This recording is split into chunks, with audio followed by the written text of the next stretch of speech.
Welcome again to the cheapwinefinder.com podcast. This is Domain Dave. And today I have a wine that actually I went to a wine shop, and one of the clerks who I'd been talking to previously said, "You got to try this." And I did. And it's the Don Rodolfo Art of the Andes Mendoza Pinot Noir 2019. $10. This is a wine that got 90 points from James Suckling, the leading wine reviewer. He's taken over for Robert Parker. It doesn't have a great pedigree. Don Rodolfo is a winery that's been around since the 1870s, which puts it 150 years old, which is pretty old for Argentina. Most of the wineries, or at least a good chunk of them, all came around with the Malbec explosion, and the government, saw that was going to be a great trade item, and a ton of wineries started up just at that point, and people came in from different countries, and so having a winery that's old and has been there is kind of a cool thing for Argentina. It's most of the grapes are from the Lujan de Cuyo, which is up in the Andes, about 33 to 5,000 feet up in the foothills. That's foothills, I love sea level. 33 to 5,000 is like, oh my God. Let me take a sip.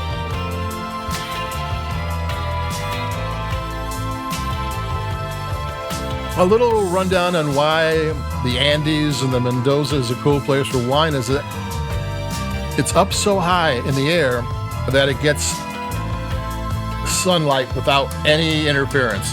I mean, it just gets intense sunlight all day long.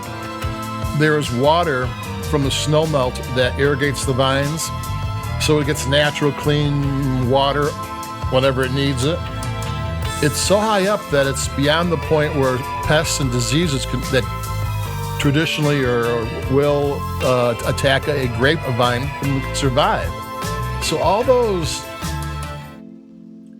problems don't really exist up there. And it's one of those things where these are all sustainably grown. They have all sorts of certifications for sustainably growing wines. And it's not that hard to make your wines in Argentina organic. I mean, you got to get an organic certification takes a long time and a lot of money. So a lot of people don't want to spend the money because wine drinkers don't spend money on organic wine, but these are kind of produced with in the vineyard, especially without a lot of outside help. I mean, there's everything you need is there. The growing area where this comes from is I think some is from Mapeo, and but most of it's from Lujan de Cuyo. That's my pronunciations. Lujan de Cuyo is basically Malbec, and Mapeo's Cabernet Sauvignon.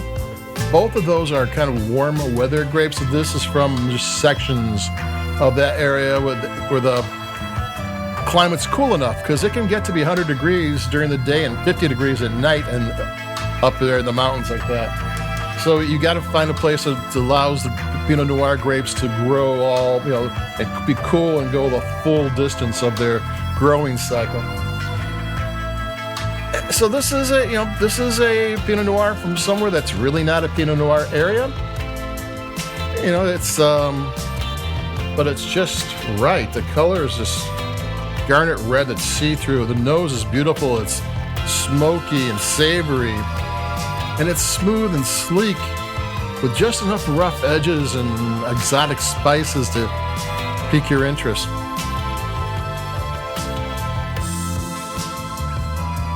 That was another sip.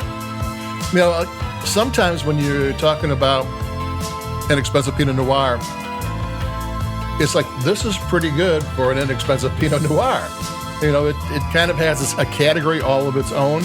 If you don't put it up against the expensive stuff, it's really good. I mean, it's not really fair to put it up against expensive stuff, but this, the Don Rodolfo Mendoza Pinot Noir 2019, is a good Pinot Noir. I mean, you don't really care what the price is. if you're into Pinot Noir, I mean, I don't know. This might be the best $10 Pinot Noir I've had in quite some time. And, it drinks well. It does all the things you want a Pinot Noir to do.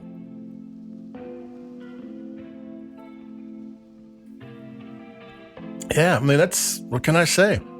It doesn't have a great pedigree. I don't have a big story to tell about it.